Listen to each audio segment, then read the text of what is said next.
Bon ben, rebonjour tout le monde.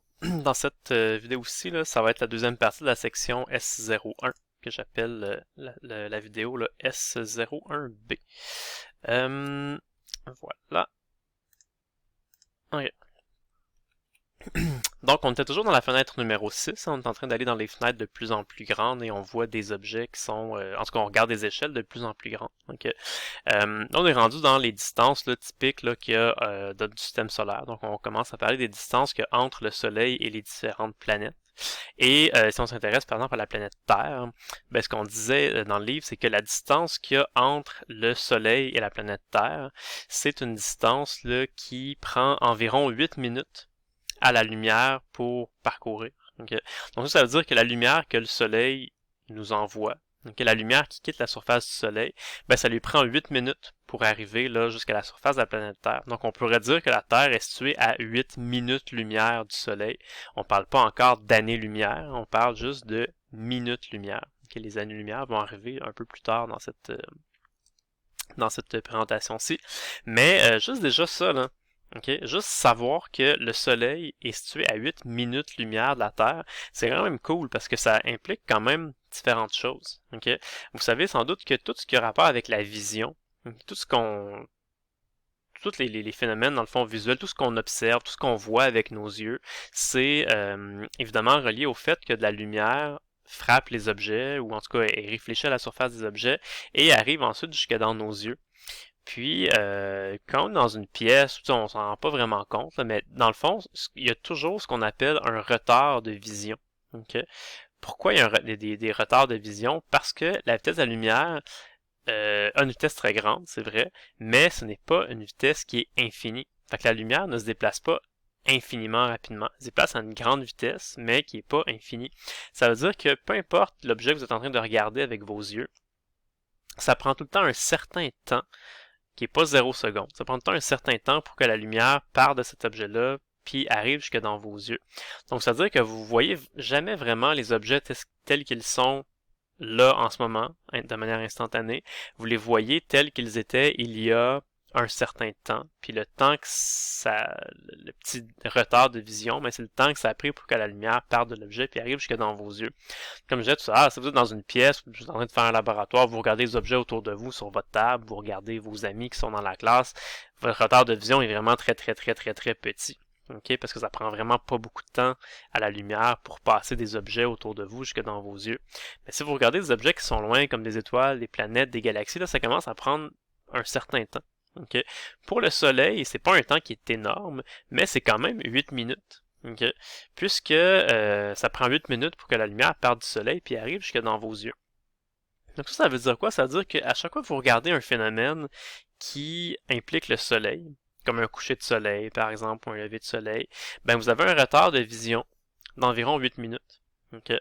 Fait que si vous êtes comme ça sur une plage en train de regarder par exemple un coucher de soleil, vous êtes c'est beau, le soleil est en train de se coucher, tout ça, ben non, en fait ça veut dire que le soleil ça fait déjà 8 minutes qu'il est couché, mais vous pendant 8 minutes vous continuez à voir là, la lumière qui a émise puis qui est arrivée jusqu'à vous. Okay. Pareil quand le soleil se lève. T'sais, si vous voyez le soleil, vous dites, ah, le soleil est en train de se lever, ben pour de vrai non, ça fait déjà 8 minutes qu'il est levé, mais vous voyez, ça a pris 8 minutes pour que la lumière arrive jusqu'à vous, donc vous êtes toujours un petit peu 8 minutes en retard. Okay. Fait que c'est cool ça, c'est quand on y réfléchit un petit peu, parce que si on regarde individuellement, là, un delta T de 8 minutes, fait que si on prend, mettons, le soleil qui envoie, par exemple, un photon, si on suit la trajectoire de un photon, là, qui part du soleil, puis qui arrive jusque sur la planète Terre, ben ce photon-là voyage pendant 8 minutes avant d'arriver jusqu'à nous. Okay. Le soleil, évidemment, il émet pas juste un photon, hein, il émet continuellement des millions, même des milliards de photons. Donc, il y a plein de photons. Okay, qui partent du Soleil, qui arrivent jusque sur la planète Terre. Donc nous, quand on regarde dans la direction du Soleil, on reçoit là, continuellement des photons. Puis on voit le Soleil, pas exactement tel qu'il est en ce moment, mais on le voit tel qu'il était il y a 8 minutes. Okay. Et à cause de ce retard-là, qu'est-ce qui est cool, ça veut dire que si jamais le Soleil disparaissait, soit il explose ou il disparaît ou peu importe, là, ben on s'en rendra pas compte avant 8 minutes. Parce que si le soleil explosait ou en tout cas disparaissait tout simplement, ben pendant encore 8 minutes, on recevrait la lumière qu'il a émise avant de disparaître ou avant d'exploser ou de faire je sais pas quoi. Fait qu'on est vraiment en retard comme ça de 8 minutes par rapport au soleil. Okay. Bon, là pour le soleil, on parle de 8 minutes. 8 minutes, c'est pas énorme quand même comme durée. Okay? Mais si le soleil était situé plus loin de la planète Terre, là, le retard pourrait être plus grand que 8 minutes. Okay? Et en fait, ce qui arrive, c'est que quand on regarde des étoiles qui sont loin dans le ciel, ben ces étoiles-là, elles sont pas situées à 8 minutes-lumière de nous, elles sont situées à des années-lumière de nous. Ça veut dire que ça prend plusieurs années pour que la lumière parte des étoiles et arrive jusqu'à nous. Et même quand on regarde comme ça dans le ciel la nuit, là, on peut voir des étoiles qui sont à plusieurs centaines, plusieurs milliers, même des fois plusieurs millions d'années-lumière de nous. Okay? Fait que ça veut dire qu'on a des retards de vision qui sont de l'ordre de plusieurs années, plusieurs centaines d'années, plusieurs milliers, même des fois plusieurs millions d'années. Okay? Donc ça veut dire que on voit tout le temps les trucs en retard. Okay? C'est pour ça qu'il y a quelque chose en astrophysique qui dit ça ici, qui dit plus on regarde loin dans l'espace, plus on regarde loin dans le passé. Okay? Par exemple, si on regarde, je sais pas moi, cette étoile-là ici, okay? Nous, en ce moment, aujourd'hui, on regarde dans le ciel, on voit un point blanc. Okay? Mais pensez à ce que j'ai dit tout à l'heure. Peut-être que l'étoile, qui est le point blanc dans le ciel, peut-être que dans le fond, ça fait longtemps qu'elle n'existe plus, cette étoile-là, mais nous, on continue encore à recevoir sa lumière pendant un certain délai, parce que, bon, la lumière avait déjà émis cette lumière-là. Fait que peut-être que pour vrai, là, nous, on pense qu'il y a une étoile ici dans le ciel, là. Peut-être que pour vrai, cette étoile-là, là, ça fait genre 50 000 ans qu'elle n'existe plus. Okay? Mais on reçoit encore aujourd'hui la lumière qu'elle a émise. Puis on pense qu'il y a une étoile à cet endroit-là. Pour de vrai, il n'y en a plus. Okay? C'est juste qu'on voit encore la lumière qui a été émise. Okay? Mais c'est pas grave, parce que quand on regarde dans le ciel, dans cette direction-là, mettons, si cette étoile-là était située à, enfin, je sais, mettons, 100 000 années-lumière de nous. Okay? AL, ça veut dire années-lumière. Ben, quand on regarde cette étoile-là, okay, comme on regarde une étoile qui était située très loin, quand on regarde comme ça avec nos télescopes ou avec nos yeux, ce qu'on voit en ce moment, c'est comment l'étoile était il y a 100 000 ans. Okay. Puis si on a une autre étoile ici qui est située, elle, cette fois-ci, à, mettons, 1 million d'années-lumière, ben, quand on la regarde aujourd'hui avec nos télescopes ou nos yeux, qu'est-ce qu'on voit? On voit de la lumière qui a été émise il y a 1 million d'années. Fait qu'on voit comment cette étoile-là était il y a 1 million d'années. Fait que c'est ça ça veut dire que plus qu'on regarde loin dans l'espace, plus qu'on regarde des objets qui sont loin, donc plus qu'on regarde la lumière qui provient de sources qui sont éloignées de nous, plus qu'on voit l'univers tel qu'il était loin dans le passé, parce que ça a pris beaucoup de temps pour que la lumière parte de ces objets-là, puis arrive jusque dans nos yeux. Okay. Fait que ça, c'est une idée assez générale en astrophysique. Quand on regarde des objets proches, on les voit pas mal de manière instantanée, tels qu'ils sont en ce moment, mais quand on en regarde des objets qui sont plus loin, on les voit tels qu'ils étaient dans le passé. Et ça, ce principe-là, ça va être vraiment utile là, quand on va vouloir retracer un peu l'histoire de l'univers. Okay? Parce que ce qu'on peut faire, c'est que dans le fond, on a juste à regarder à différentes profondeurs. On regarde des objets qui sont relativement proches de nous. Puis après ça, on regarde des objets qui sont un peu plus loin, puis un peu plus loin, puis un peu plus loin. Puis on sait que plus qu'on regarde des objets qui sont loin, plus qu'on les voit tels qu'ils étaient dans le passé. Donc c'est une espèce de façon, si vous voulez, de remonter le temps, un peu artificiellement, de voir qu'est-ce qui s'est passé il y a longtemps dans l'univers. Puis en faisant ça, puis en remontant de plus en plus loin, c'est comme ça qu'on est capable de comprendre un peu l'histoire de l'univers, puis l'évolution de l'univers, comment l'univers est apparu, comment il s'est créé, comment il s'est formé, puis comment il a évolué depuis ce moment-là. On va en parler dans d'autres cours un petit peu de ça. Il y a un cours là, on va parler de ce qu'on appelle la théorie du Big Bang, là, qui explique un petit peu le début de l'univers, comment ça s'est formé, et comment l'univers a évolué jusqu'à l'état qu'on connaît aujourd'hui. Okay. Fait qu'on en reparlera ça un peu plus tard dans la session.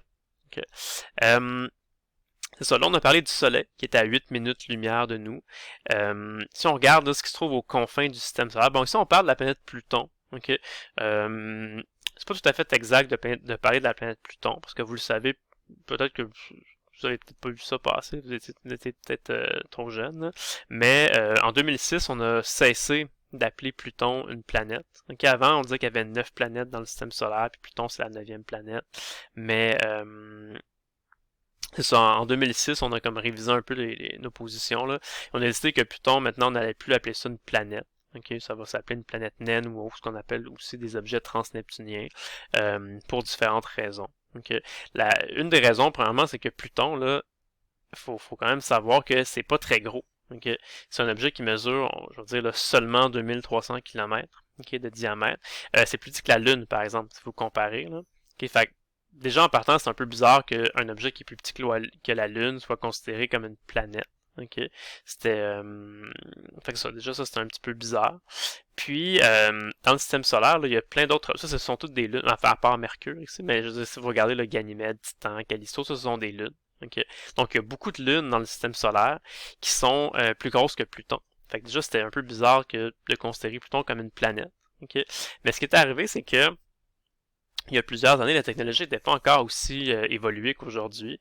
Puis, quand on regardait avec les télescopes, on envoyait des sondes spatiales dans le système solaire, tout ça, puis on avait juste vu 9 objets, 9 planètes. Okay? Et Pluton, ben, ça donnait que c'était la 9e planète. Okay? Mais là, ce qui est arrivé, c'est que dans les dernières années, là, au courant des dernières années, la technologie a évolué, les télescopes sont devenus meilleurs, on a envoyé un peu plus de sondes dans le système solaire, tout ça. Et tranquillement, c'est qu'on a trouvé d'autres objets. Okay. Qui sont à peu près gros comme Pluton, même certains plus gros, comme on a trouvé par exemple un objet là, qu'on appelle aujourd'hui Eris, qui est un petit peu plus gros que Pluton. On a trouvé plusieurs comme ça.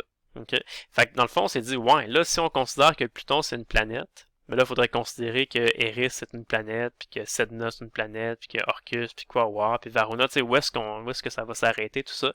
Ben c'est ça, c'est que là, vu qu'on a commencé à en trouver plusieurs autres, c'est comme maintenant on s'est posé la question, on a fait une séparation, puis on a dit, bon, ok, fait qu'à la place, on va considérer qu'il y a juste 8 planètes dans le système solaire. Fait que la 8e planète, là, qui est maintenant la dernière planète, c'est Neptune. Okay? Et tous les objets qui sont plus loin que l'orbite de Neptune. On appelle ça aujourd'hui des objets transneptuniens. Donc, si vous l'avez en anglais, là, des Trans-Neptunian Objects. Donc, Pluton, c'est un objet transneptunien. Eris, c'est un objet transneptunien. Fait que tout ce que vous voyez ici, c'est tous des objets qui sont situés plus loin du Soleil là, que Neptune. Fait que tout ce qui est plus loin que Neptune du Soleil, on appelle ça des objets transneptuniens. Et des fois, on appelle ça des planètes naines aussi. Okay. Mais ce n'est pas des planètes comme telles. On ne les appelle pas des vraies planètes. Donc, il y a juste 8 vraies planètes là, dans le système solaire. Okay. Si on grandit encore plus que ça, okay, si on arrive là, à la fenêtre 7, donc des 10 à la 17 mètres, là on commence à être dans les distances typiques qui vont séparer les étoiles. Okay. Nous, l'étoile la plus proche de nous, là, si on parle de l'étoile la plus proche de la planète Terre, bien évidemment c'est le Soleil. Ok, c'est parce que le Soleil c'est une étoile. Des fois on réalise pas, mais c'est une étoile comme toutes les autres. Ok, mais à part le Soleil, là, c'est quoi l'autre étoile qui est la plus proche de nous? Okay. En fait, c'est pas une seule étoile, c'est un système d'étoiles. Tout à l'heure, on dit qu'il peut y avoir des systèmes doubles, des systèmes triples, des systèmes quadruples, tout ça. Ben, c'est un système d'étoiles qui est un système d'étoiles triple, donc qui contient 3 étoiles. Et on l'appelle parfois le système là, alpha du Centaure, mais en fait, il y a 3 étoiles. Là. Il y a comme alpha du Centaure, il y a bêta du Centaure, puis il y en a un autre qu'on appelle Proxima Centauri, mais ce sont 3 étoiles. Okay. Ici, on vous donne encore une fois une espèce de petite comparaison là, dans un modèle réduit à quoi ça pourrait ressembler. Mais la distance qu'il y a entre le Soleil et ce système d'étoiles-là, qui est un système d'étoiles triples, c'est 4,2 années-lumière. Okay? Ou si vous préférez, ça prendrait 4,2 années pour que la lumière voyage là, entre le Soleil et ce système d'étoiles-là. Donc ici, vous voyez, quand on observe ce système d'étoiles avec des télescopes, on a un retard de vision, là, un delta T de 4,2 années. Fait qu'on voit pas vraiment le système tel qu'il est là aujourd'hui en ce moment. On le voit tel qu'il était il y a 4,2 années. Okay.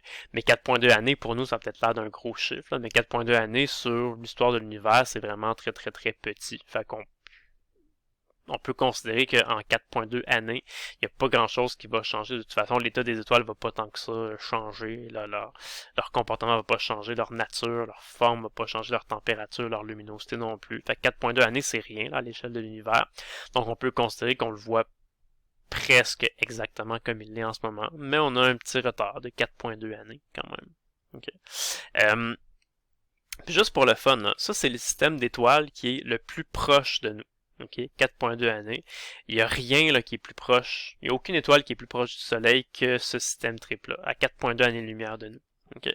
Puis on pourrait se demander, si on voulait y aller, envoyer un vaisseau spatial là, sur le système là, Alpha du Centaure, ça prendrait combien de temps? Okay, on peut faire un petit calcul rapide. Pour ça, il faut savoir c'est quoi approximativement là, la vitesse maximale que les vaisseaux qu'on est capable de construire actuellement avec notre technologie. Là. On est capable d'aller d'atteindre quel genre de vitesse. Okay? En fait, c'est des vitesses qui peuvent nous sembler grandes quand on les écrit comme ça en mètres par seconde puis en kilomètres par seconde, mais si on les compare à la vitesse de la lumière, ce sont des vitesses qui sont relativement petites. Okay. Par exemple, là, les sondes spatiales qu'on envoie, on est capable de les envoyer à des vitesses là, qui sont autour de l'ordre de 30 km par seconde. Okay. Fait que c'est sûr que si je vous dis ça, là, une vitesse de 30 km par seconde, ben pour nous, ça a l'air d'être extrêmement rapide. On se dit, wow, hey, 30 km par seconde, c'est vraiment, vraiment, vraiment rapide. Là. C'est comme si vous êtes à un endroit, puis vous courez ou vous vous déplacez, puis une seconde plus tard, vous êtes rendu 30 km plus loin. C'est vraiment très, très, très rapide. Pour nous, à notre échelle, c'est vrai. Okay. Mais 30 km par seconde, comparativement à la vitesse de la lumière, c'est pas grand-chose. Dans la vitesse de la lumière, on l'a dit tout à l'heure, là, ce qu'on appelle C, c'est 3 fois 10 à la 8 mètres par seconde. Oups, je suis sorti de mon écran. Mètres par seconde. Ou, si vous préférez, la vitesse de la lumière, c'est 300 000 km par seconde. Okay. Donc, la lumière, à chaque seconde, elle franchit 300 000 km. Fait que nous, nos vaisseaux spatiaux, à chaque seconde, ils franchissent 30 km. Okay. Fait que c'est vraiment pas beaucoup. Okay, ça correspond à 0,01% de la vitesse de la lumière, ou si vous préférez, là, 1/10 millième. Fait que c'est comme si nos vaisseaux spatiaux, là, ils voyagent là, 10 000 fois moins vite que la vitesse de la lumière en ce moment, avec la technologie actuelle dont on dispose. Okay. Fait que des fois, il y a des gens qui se demandent hey, est-ce qu'un jour on va envoyer un vaisseau spatial qui va aller visiter Alpha du Centaure, puis voir un peu qu'est-ce qui se passe là-bas, puis à quoi ça ressemble, tout ça. Ben, c'est vraiment pas. On est vraiment très très très très loin d'avoir la technologie nécessaire pour faire ce genre de voyage-là. Okay? Pensez juste au temps que ça prendrait. Okay? Ce qu'on vient de dire, c'est que le système Alpha du Centaure, là, il est situé à une distance de 4,2 années-lumière de nous. Okay? Puis ce qu'on a dit, c'est que en ce moment, là, nos vaisseaux, là, les vaisseaux qu'on est capable de construire, ils vont 10 000 fois plus lentement que la vitesse de la lumière. Okay? Fait que si aller du Soleil à l'Alpha du Centaure, ça prend 4,2 années-lumière. Fait que ça veut dire que si on voyage à la vitesse de la lumière, ça prend 4,2 années. Mais si on voyage à une vitesse qui est seulement 1/10 millième de la vitesse de la lumière, fait qu'on va 10 000 fois moins vite. Donc ça veut dire quoi? Ça veut dire que ça prendrait 10 000 fois plus de temps. Okay? 4,2 fois 10 000, là, ça donne 42 000 années. Okay. Fait en ce moment, là, avec la technologie qu'on a actuellement, puis les vitesses qu'on est capable d'atteindre avec nos vaisseaux spatiaux en ce moment, là, en 2021, ben ça nous prendrait 42 000 années pour aller sur Alpha du Centaure. Okay. Puis là, on parle même pas des questions d'énergie. Là, on suppose que le vaisseau, il y a l'énergie nécessaire, il y a le carburant nécessaire, que tout est beau, puis il va là sans arrêt, puis ça lui prend 42 000 ans. Okay. Mais évidemment, il y aurait plein de problèmes techniques. Okay. Un voyage de 42 000 ans, c'est quasiment pas imaginable. Okay. Mais juste pour le fun, tant qu'à rêver un peu, là, imaginons que demain matin, là, il y a, je sais pas quoi, là, un super génie ou une compagnie quelque part dans le monde là, qui trouve une technologie révolutionnaire de moteurs, de vaisseaux spatiaux, de technologie, de je sais pas quoi, de geek, de Star Trek, peu importe. Là. Puis mettons qu'on est capable de construire des vaisseaux avec cette nouvelle technologie-là, qui est capable d'aller, mettons, 100 fois plus rapide. Ça fait en sorte que, mettons, que les vaisseaux spatiaux vont 100 fois plus rapide que ce qu'on a aujourd'hui. Okay. Ça serait malade comme développement. Là. Si quelqu'un trouve ça demain matin, là, c'est sûr qu'il gagne le prix Nobel de la science au maximum. Là. Ça serait une super grosse découverte. Okay. Mais même dans avec cette supposition-là, okay, qu'est-ce que ça ferait? Ben ça ferait que on pourrait aller 100 fois plus vite. Okay. Parfait. Fait que, même à ça, même si on allait 100 fois plus vite, là, ben, on irait quand même encore 100 fois moins vite que la vitesse de la lumière. Fait qu'au lieu de prendre 42 000 ans, on irait 100 fois plus vite, ça prendrait 100 fois moins de temps. Ça prendrait quand même, là, 420 années avec cette nouvelle super technologie-là. 420 années quand même pour faire le voyage, là, qui va de la planète Terre du Soleil, mettons, de la planète Terre, dans le système d'étoiles Alpha du Centaure. OK? Fait qu'imaginez même à quel point c'est comme pas c'est même pas imaginable. On est vraiment très, très, très, très, très, très loin d'être capable de faire ce genre de voyage-là. Imaginez juste 2 secondes. Un voyage qui dure 420 années. Qu'est-ce que ça veut dire? OK? Mais premièrement, 420 années, c'est plus long qu'une vie humaine. Ça veut dire que les gens qui partent, là, qui décollent de la planète Terre puis qui s'en vont vers qui commencent la mission, là, c'est sûr et certain qu'ils se rendent pas jusqu'à la fin. C'est sûr et certain qu'ils vont mourir parce qu'il y a personne qui est capable de vivre 420 années. OK? Donc ça voudrait dire que dans le vaisseau spatial, il faudrait nécessairement qu'il y ait plusieurs générations. Il faudrait que les gens dans le vaisseau spatial se reproduisent. Il faudrait qu'il y ait des hommes, des femmes. Donc les femmes tombent enceintes, aient des enfants. Les enfants, il faut qu'ils survivent, qu'ils grandissent, qu'ils deviennent adultes, qu'ils se reproduisent, qu'il y ait d'autres. Fait que il y aurait comme plusieurs générations de personnes avant d'arriver à destination. Donc, ça causerait plein de problèmes bizarres. Les gens qui naissent dans le vaisseau, là, ils se demanderaient, voyons, qu'est-ce qu'on fait là? Pourquoi on est là? C'est quoi notre mission? Qu'est-ce qu'on fait? OK?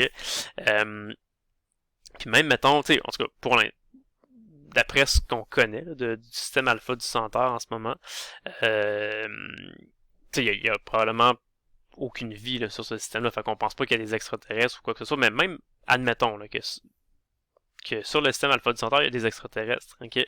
Qu'est-ce qui serait drôle, c'est que quand éventuellement les humains finiraient par arriver là, dans 420 années, mettons, ils arrivent là, puis ils rencontrent des extraterrestres, mettons qu'ils sont gentils, puis ils commencent à jaser un petit peu avec, ils disent, ah, tu sais, bonjour, nous on est des humains, on vient de la planète Terre, tu sais, on a fait un gros voyage, là, ça nous a pris 420 années, mais ce qui est drôle, c'est que les êtres humains qui arriveraient là, puis qui commenceraient à discuter avec les extraterrestres, ben ces êtres humains-là, ils seraient nés dans le vaisseau. Fait que, tu sais, même ces êtres humains-là, ils n'auraient jamais vu pour vrai la planète Terre. Ils n'auraient jamais vécu sur la planète Terre. Ils n'auraient jamais appuyé sur la planète Terre.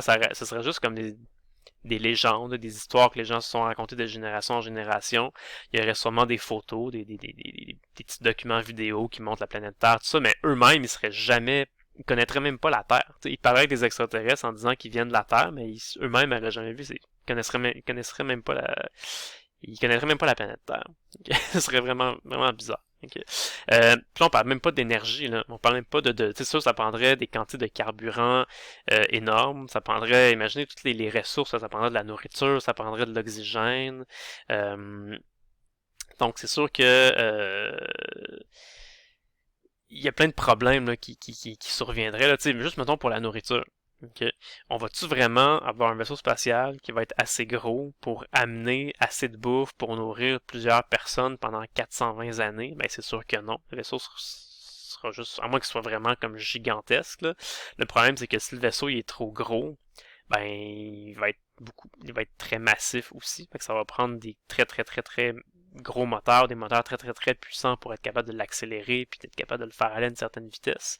Fait que probablement ce qu'il faudrait qui arrive, c'est que le vaisseau soit pas si gros que ça, mais qu'à l'intérieur même du vaisseau, il faudrait que les gens soient capables de produire de la nourriture. Comment on fait pour produire de la nourriture? Ben, faudrait cultiver des champs ou avoir des serres hydroponiques ou des choses comme ça.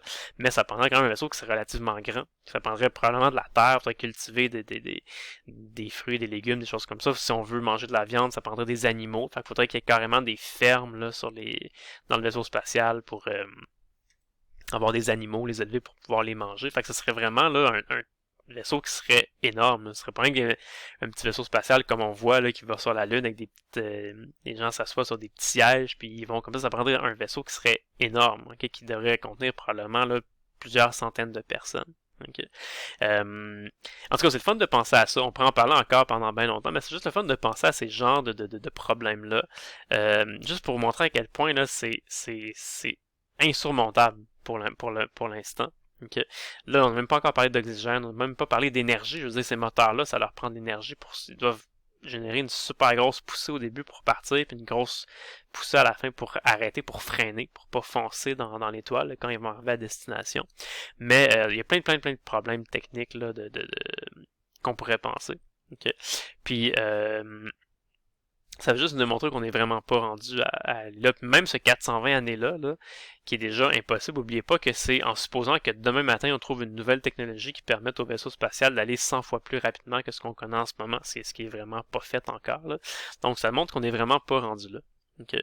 Puis juste un dernier petit détail avant de passer à autre chose, c'est que tu sais, là, on dit que ça prenait, ça, même dans l'hypothèse avec une technologie vraiment spéciale, là, ça prendrait quand même 420 années pour y aller.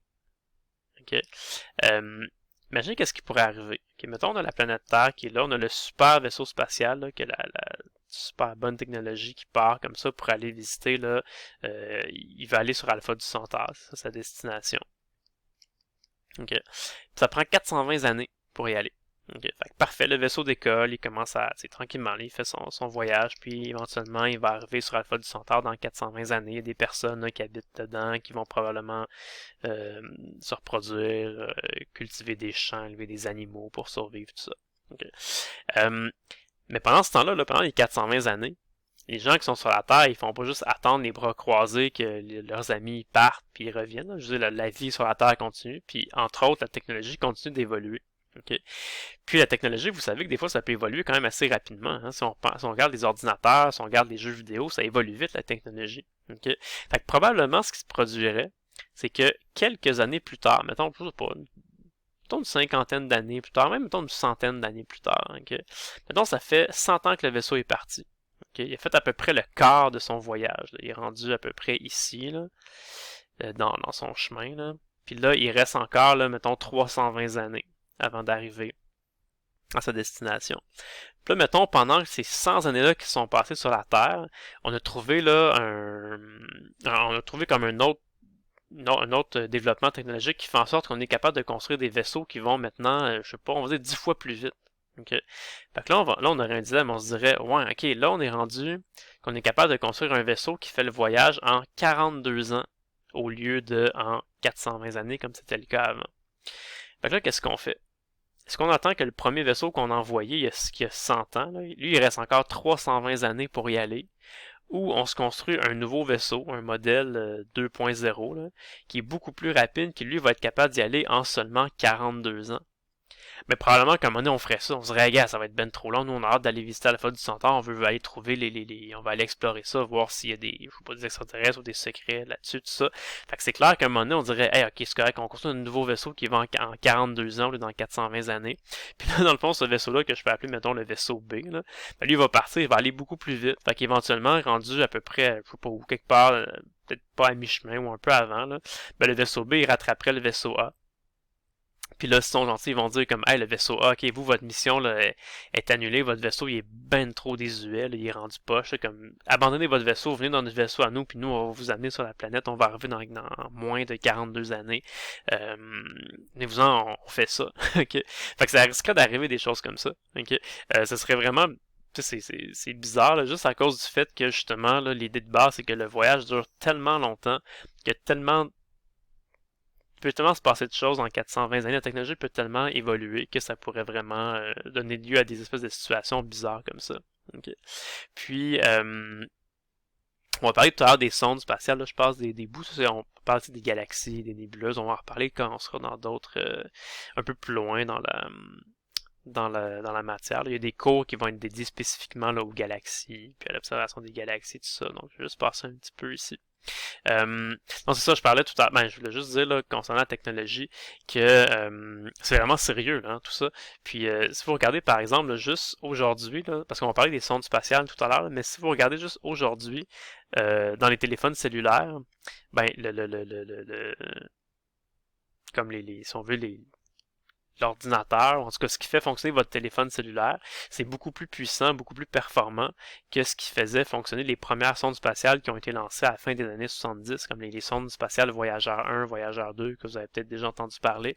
Donc ça vous montre que justement, là, les sondes qui ont été lancées dans les années 70-80, ben aujourd'hui en 2020, on est comme 40 ans plus tard, puis 40 ans plus tard, tout le monde dans ses mains, vous-même, vous avez des cellulaires qui sont comme plus puissants et plus performants que les ordinateurs qui sont utilisés, qui ont été utilisés pour faire la construction de ces sondes-là. Puis ça fait juste 40 ans. Là. On parle pas de 420 années, on parle juste d'une quarantaine d'années. Puis déjà, la technologie, elle a incroyablement évolué. Okay. Ouais, fait que c'est ça. Puis, ça. Fait que maintenant, on a fait un peu le tour de toutes les fenêtres. Okay? Puis ce qu'on disait, en fait, c'est que faut faire la différence entre les fenêtres qui correspondent à vraiment de l'exploration humaine, puis de l'exploration plus avec des machines. Là. Donc, nous, les humains, vraiment, comme physiquement, là, le plus loin qu'on est allé, c'est vraiment la Lune. Okay, les vols, les expéditions habitées, là, avec des vraies personnes vivantes qui débarquent sur les planètes puis qui marchent, là, le plus loin qu'on est allé, c'est la Lune. Okay? On n'est jamais allé plus loin que ça en personne. C'est sûr qu'on a envoyé des sondes spatiales dans le système solaire, qui sont allés survoler d'autres planètes, prendre des photos, tout ça. Mais sur Mars, par exemple, on a envoyé des petits robots, hein, des petites espèces de petits véhicules là, qui se déplacent, là, qui atterrissent, qui roulent à la surface de la planète, qui prennent des échantillons de roches, qui prennent des photos, qui font des analyses, tout ça. Mais les humains vivants, là, le plus loin qu'on est allé, c'est sur la Lune. Okay. On parle de se tenter de faire un voyage habité sur Mars, okay. Mais ça représente un défi technologique là, très très très grand. Fait que ça aussi c'est vraiment pas c'est pas fait encore. Okay. Les gens pensent que ça pourrait se faire peut-être dans quelques années, peut-être quelques dizaines d'années, ça dépend si on est prêt à investir dans le projet puis tout ça. Là. Mais c'est sûr que bon, on commence à en parler, mais ça sera pas aussi ça sera pas facilement. Qui est juste le voyage pose un problème, l'arrivée là-bas pose un problème aussi. C'est vraiment plusieurs gros défis technologiques là qu'il faudrait relever avant d'y arriver. Okay. Puis ça, comme je disais, même si les humains vivants sont pas allés si loin que ça, là. Le plus loin qu'on est allé, c'est la Lune. Mais on a quand même envoyé des objets pas vivants, genre juste des sondes, là, comme ça, qui sont allés prendre des photos dans différents endroits du système solaire. Puis, fait qu'on en a envoyé un certain nombre de sondes spatiales comme ça dans l'espace. Et comme en ce moment, là, aujourd'hui, en 2020, en 2021, c'est quoi les objets qu'on a envoyés dans l'univers qui sont rendus les plus loin? Okay? C'est des sondes qui ont été lancées il y a plusieurs années. Donc, en fait, c'est les sondes Voyageur 1 et Voyageur 2 qui ont été lancées en 1977. Vous avez les dates exactes ici. Okay. Puis comme ça fait plusieurs années qu'elles ont été lancées, ben, elles ont eu le temps de parcourir des distances plus grandes. Fait que c'est vraiment ces deux objets-là. En fait, l'elle qui est rendue la plus loin, là, c'est la sonde Voyageur 1. Okay. Puis on peut se demander, es-tu rendu comme vraiment loin comparativement à l'échelle de l'univers? Ben, la réponse c'est non. Elle est vraiment pas rendue loin. Elle est comme même pas vraiment sortie du système solaire. Elle est comme à peine sortie du système solaire. Et je vais faire des petits calculs avec vous, on va un peu plus comprendre. Fait que ça, justement, on a presque fini là, cette vidéo-là, mais je voulais juste vous faire, dans le fond, deux petits calculs qu'on va réutiliser beaucoup tout au long de la session. Okay. Le premier calcul que je vais faire avec vous, c'est ça ici. Dans le fond, là, je disais que tout à l'heure, le Soleil était situé à 8 minutes-lumière de la planète Terre. Qu'est-ce que ça veut dire? Ça veut dire que ça prend 8 minutes là, à la lumière pour franchir la distance qui sépare la Terre et le Soleil. Sachant que la vitesse voyage à une vitesse de 3 fois 10 à la 8 mètres par seconde, ben on pourrait estimer, comme ça, là, on pourrait juste calculer à partir de ces deux données-là, c'est quoi la distance qui sépare la Terre et le Soleil. Comment on fait pour faire ça? Ben, dans le fond, quand vous avez un objet qui se déplace à vitesse constante, okay, des fois, quand on fait en physique mécanique, par exemple, là, on dit que la vitesse est égale à delta x sur delta t. Donc, quand on a quelque chose qui se déplace à vitesse constante, mais la vitesse est égale à un déplacement divisé par un intervalle de temps. Donc, nous, si on veut savoir, là, c'est quoi l'intervalle, c'est quoi la distance ou le déplacement qui correspond à se déplacer à cette vitesse-là pendant 8 minutes. On isole delta x là-dedans, donc ça fait v fois delta t. Donc si on se déplace à la vitesse de la lumière pendant 8 minutes, on le met en secondes. La vitesse de la lumière, on a dit 3 fois 10 à la 8, ça ce sont des mètres par seconde. Fait qu'il faut juste mettre notre temps en secondes. On a dit 8 minutes, mais 8 minutes c'est 8 fois 60 secondes. Donc des mètres par seconde fois des secondes, les secondes s'annulent, il reste des mètres. Okay. Donc ça donne 1.44 fois 10 à la 11 mètres. Okay. Fait que cette distance-là, c'est la distance qu'il y a entre la Terre et le Soleil. Okay. En astrophysique, cette distance-là, ça porte un nom. Bien précis, on appelle ça une unité astronomique. On utilise l'abréviation UA. Fait que ça, ici, on pourrait dire que c'est égal à 1 unité astronomique. On peut dire que c'est 1 UA. Okay. C'est quelque chose, je vais vous montrer tout à l'heure, c'est une donnée qu'on va réutiliser souvent dans les prochains cours. Vous allez voir, on va en parler souvent des UA. Okay. On va noter même certaines autres distances en UA. On va dire par exemple la Terre là, est située à une distance de 1 UA du Soleil, donc une unité astronomique. Et des fois on va dire ben telle planète se trouve à tant de UA du Soleil. Donc ça nous dit là combien de fois. Si on exprime une distance en unité astronomique, ça nous dit c'est combien de fois la distance qu'il y a entre la Terre et le Soleil. Okay. On peut faire un peu la même chose pour trouver cette fois-ci une année-lumière, ça correspond à quoi? Okay? Parce qu'en astrophysique, on va souvent utiliser le terme année-lumière pour désigner les distances. Okay? Mais année-lumière, qu'est-ce que ça veut dire? Ben, par définition, on l'a vu un peu tout à l'heure, c'est la distance que la lumière va parcourir en un an. Okay? Fait comment on fait pour parcourir cette distance, pour calculer cette distance-là? Même principe que tout à l'heure. On peut dire que la vitesse, c'est un déplacement divisé par un temps. On isole le déplacement là-dedans. Donc, on obtient encore la vitesse fois le temps. Donc, si on dit la vitesse de la lumière fois le temps qui correspond à une année. Fait que tout ça ici, là, le calcul que j'ai fait là, c'est juste le nombre de secondes que dans une année. Parce qu'une année, c'est 365,25 jours. Bon, j'ai mis 365,25 parce qu'à chaque 4 ans, il y a une année bissextile. Là. Fait qu'à chaque 4 ans, il y a une année qui dure 366 jours. Mais en moyenne, sur 4 ans, là, une année, on peut dire que c'est 365,25. Dans chaque journée, il y a 24 heures. Dans chaque heure, il y a 60 minutes. Dans chaque minute, il y a 60 secondes. Fait que si on fait ça, 365,25 fois 24 fois 60 fois 60, tout ça, là, ça donne le nombre de secondes qu'il y a dans une année. Fait que c'est comme le nombre de secondes par année, là, si vous voulez. Okay. Donc si on fait le calcul ici, fait que ici on va avoir là, des mètres par seconde qu'on va multiplier par des secondes. Okay, ben les secondes vont s'annuler, il va rester des mètres. Okay. Donc, une année-lumière, ça correspond à 9,47 fois 10 à la 15 mètres. Okay. Fait que c'est des milliers de milliards de mètres. Okay. C'est des millions de milliards de mètres. Okay. C'est excessivement grand, ce chiffre-là. Okay. C'est la distance que la lumière parcourt en un an. Donc, on appelle ça une année-lumière. D'ailleurs, les deux calculs qu'on vient de faire, là, on les retrouve ici. Hein. Ça, c'est un screenshot d'un bout de la feuille de formule. Fait que vous voyez, là, en haut à gauche, vous allez avoir plusieurs conversions okay, que vous pouvez retrouver facilement sur votre feuille de formule directement. Fait qu'on le voit ici, là, 1 UA, c'est égal à 1,49 fois 10 à la 11 mètres. C'est presque exactement le chiffre qu'on a calculé tout à l'heure. Nous, on a calculé 1,44 parce que c'est pas exactement 8 minutes, c'est 8 points quelque chose minutes pour vrai. Là.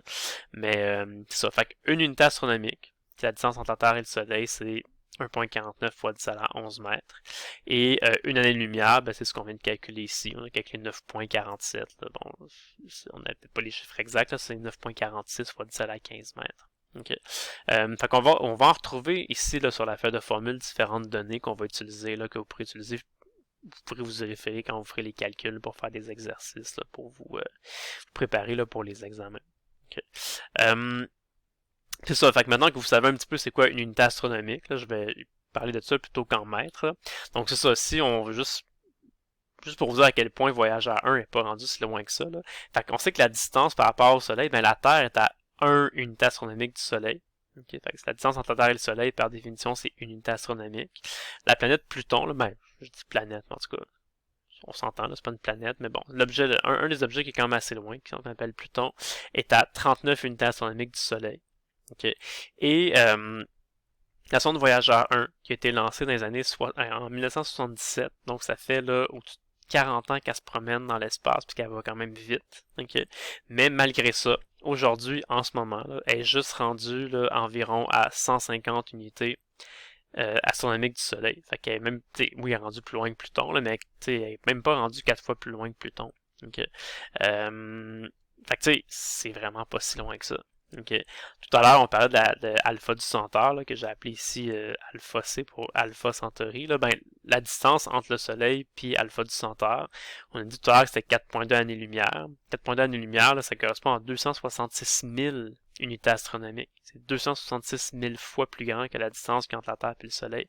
Fait que vous voyez, là, la sonde Voyageur 1, qui est l'objet qu'on a envoyé dans l'espace, qui est rendu le plus loin, l'objet qui est rendu le plus loin de la Terre, là, ben, il est juste rendu à 150 unités astronomiques du Soleil, alors que, mettons, l'étoile la plus proche est à 266 000 unités astronomiques du Soleil. Okay?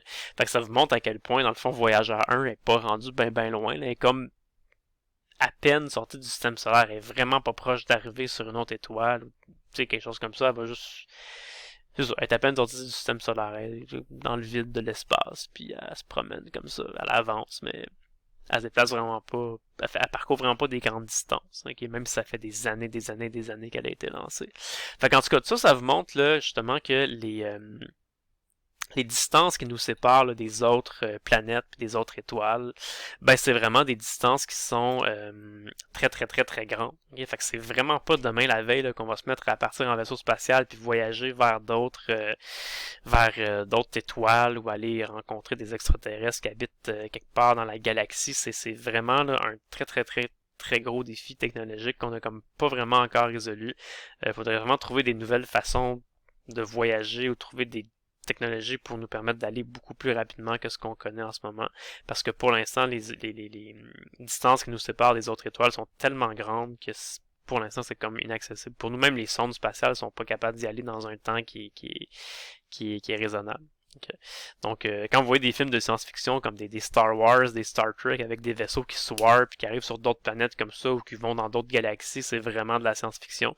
On n'est pas encore rendu là pour l'instant. Peut-être qu'un jour ça viendra avec la technologie, mais pour l'instant on n'est vraiment pas rendu là. Ce sera pas pour tout de suite. Donc, ben voilà, ça termine la section S01. Donc, je vous souhaite une bonne journée et à la prochaine.